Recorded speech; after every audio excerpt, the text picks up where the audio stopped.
It was a cool October evening in 2015, Zoe. Hastings was just 18 years old and had left her home to head to her church to start preparing for a mission trip that she'd be attending the following month.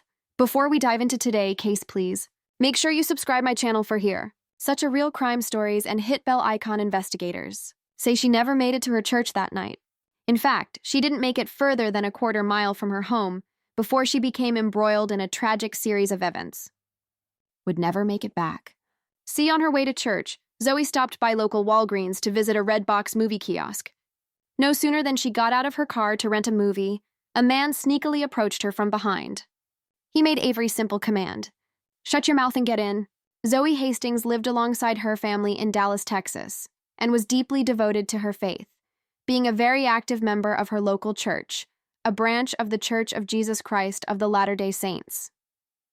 When Zoe wasn't at school or hanging out with her friends or family, chances are she could be found doing something for her church. Her dedication was unlike anything most people would imagine, and she made every effort to put her religion before everything else in her life.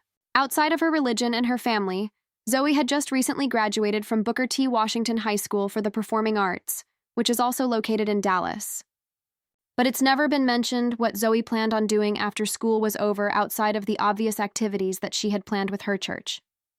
She was also a very well-respected swimming instructor at the White Rock YMCA, so it's pretty clear Zoe had her hands in a lot of different things. She was a genuinely talented young woman with so much promise. Zoe's father, Jim, was actually a bishop for the family's church, and he helped out with the church's finances, but he also taught some of the services there as well. He even spent one night per week helping members of the church with any issues they may have been dealing with, be it family problems, spiritual issues, or otherwise. He was a great example for Zoe, so it's easy to see how she became so deeply involved in her faith. Zoe's mother, on the other hand, was also a shining example and an amazing woman. Cheryl Hastings, more than anything else, loved being a mother. So much so that she actually put her entire career on hold when the family welcomed their third child into the world. After things settled down a little bit, Cheryl eventually decided to go back to work after finishing her education to become a nurse. She was actually attending schooling to get her master's degree when this case unfolded. The Hastings were all part of a relatively large family, with Zoe being one of 5 children. Considering Zoe was the oldest, it's safe to say that her siblings most likely looked up to her quite a bit. And Zoe seems to have taken pride in being a great example for them. Cheryl's mother actually recalled one particular moment that is a perfect example of the type of person that Zoe was, saying that on the Friday before she vanished, Zoe wrote a note to their mailman and put it in their mailbox, asking what his favorite drink was, what his favorite candy bar was, and several other things to get to know him better. She wasn't just doing this to be nice and show interest. She actually planned to go out and buy the man some of his favorite things so that she could show her appreciation for his hard work. But unfortunately, that mailman would never get to know the true extent of Zoe's kindness. That's because before she could show it, Zoe vanished. It was Sunday, October 11th, 2015. Zoe was heading to a meeting at her church, where she would be discussing an upcoming mission trip that she'd been looking forward to for weeks.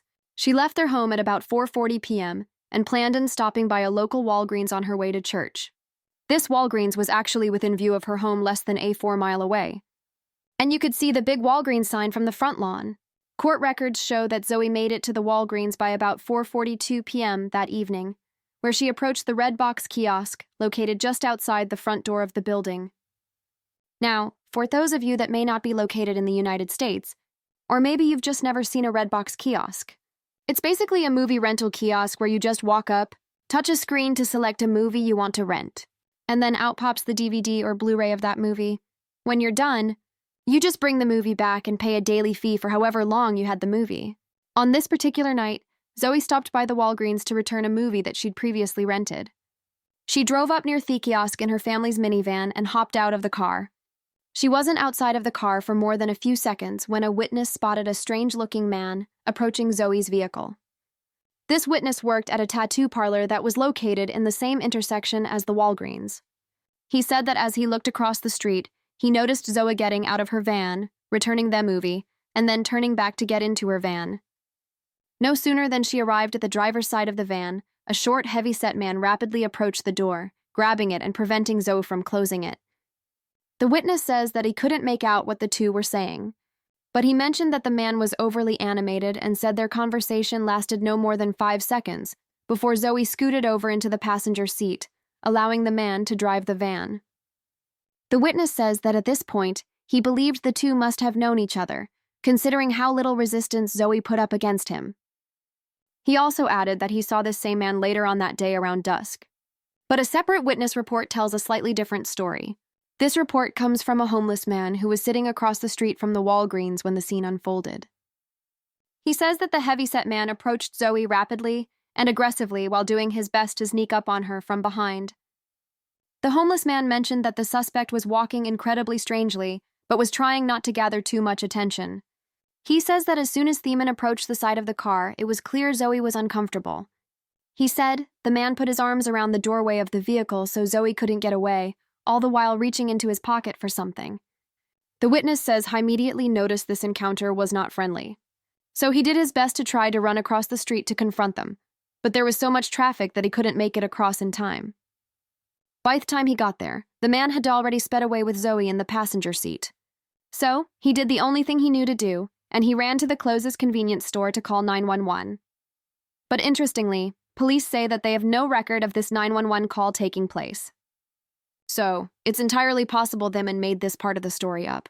When digging a bit deeper into this witness's history, he also had a warrant out for his arrest. So I would tend to say this 911 call probably never happened.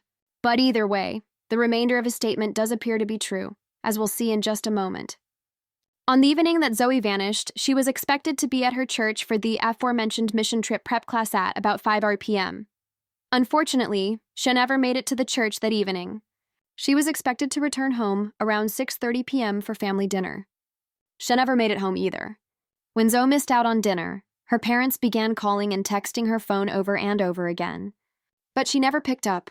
When all else failed, her family resorted to calling several of her friends and church members. But friends hadn't seen her, and church members said she never showed up for the prep class that evening. It would be around 1000 p.m. when Zoe's parents had finally had enough. And that's when they decided to call in the help of the local police and officially report Zoe Hastings as missing. After Zoe's parents reported her missing, it didn't take long before one of her family members found out that they could use the Find My iPhone app on their phone to track down Zoe's last known location. This would take place early the following morning on October 12th. Now, I'm not sure how they managed to do this without Zoe's password, but it didn't take them long to pull up the info and rather strangely find out that Zoe was just 5 minutes away from home. Without hesitation, the family loaded into the car and headed off in the direction of Zoe's phone. But that's when they were met with a sight they wished they could erase from their memory.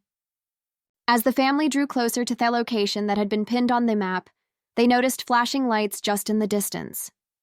As they pulled up to the area, they realized these lights were encompassing the exact spot where Zoe's phone had last paved. When Zoe's family pulled over and exited the car, they were approached by several police officers who shared news that no parent wants to hear. Unfortunately, by the time first responders made it to the scene, there was nothing they could do, and Zoe had lost her life. But what happened to her parents? This whole situation, it just seemed so sudden, so completely out of left field.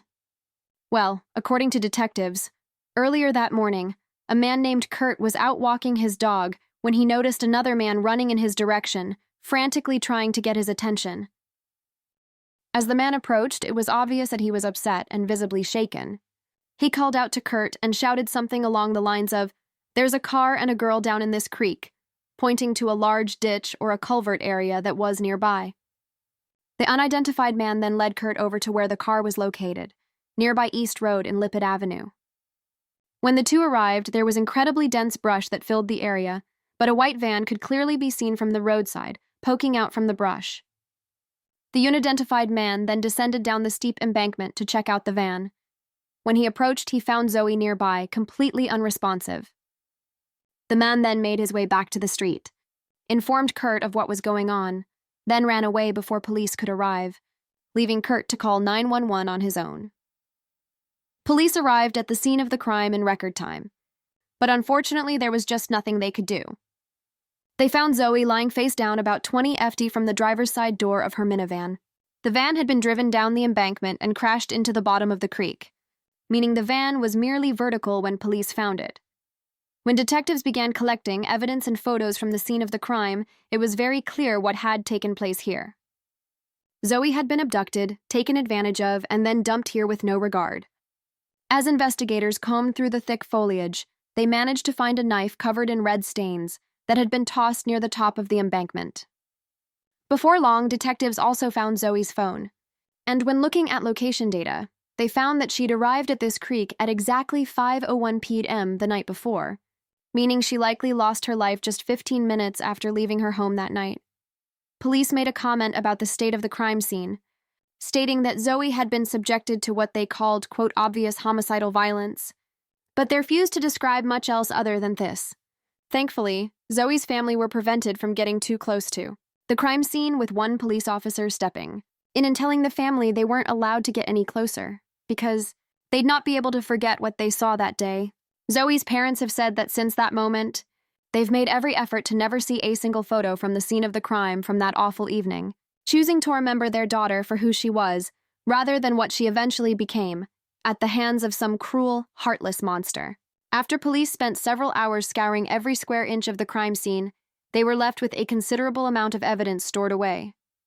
Typically, in cases like this, it can take detectives and forensic experts quite a long time to come up with a list of suspects.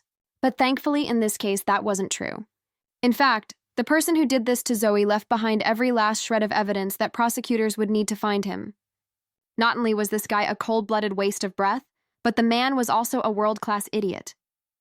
It's like he left a roadmap for investigators to follow in a typical X marks the spot fashion.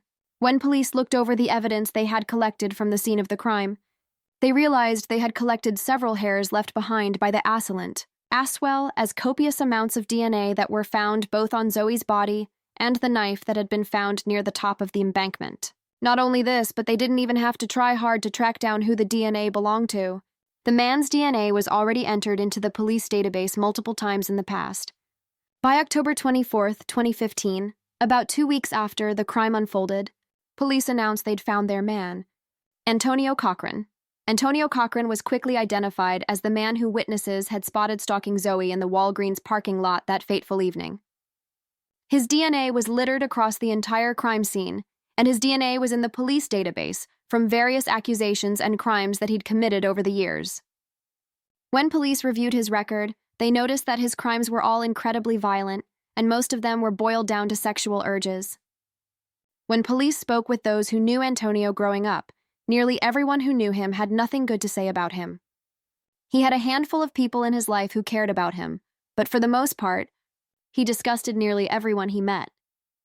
Some of his former classmates from high school spoke about how he'd always look at female classmates as though they were freshly cut piece of steak. He had no regard for them as people. He saw them as nothing more than objects for his own pleasure, making awful faces and gestures at them every chance he got, just a nasty person. To top this off, Antonio was 37 years old when he was picked up by police, and his record indicated that he'd been accused of having a sexual relationship with high-sex girlfriend's 17-year-old daughter just a few years prior. Though admittedly, these allegations never led to a conviction, though there were numerous first-hand accounts from people who claimed to have known about this relationship, insinuating it had been taking place for at least a few months. But again, these are purely allegations, and Antonio was never convicted for this. Even though police had more than enough evidence to convict Antonio in Zoe's case, they decided to continue digging into his past to try to piece together why he would have done such a thing. This is when they managed to get a hold of his cell phone history. On the day that he claimed Zoe's life and tossed her out like an empty soda can, Antonio had been frantically texting several of his friends. Now, I've got to admit, many of these texts that he sent don't seem to make any sense whatsoever. I'm not sure if this is because he was abbreviating every word to the point that it was simply unreadable, or if this is because he was in such a frazzled state of mind they couldn't concoct a coherent thought.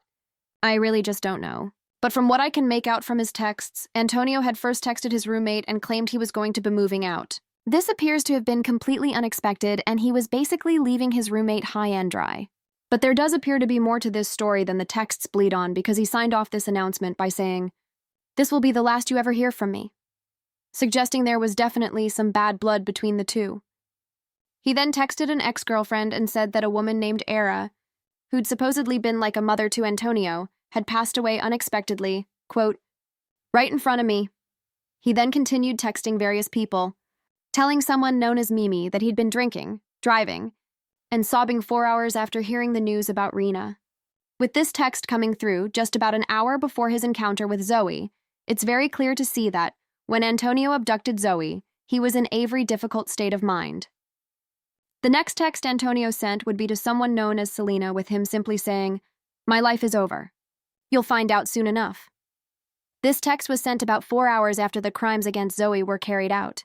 Interestingly, the internet history from Antonio's phone showed that he had made more than jar search requests.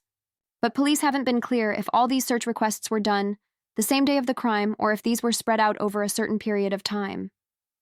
But either way, at least 32 of these searches were Antonio checking the local news to see if Zoe's body had been located, as well as checking in to see what police suspected could have happened to her.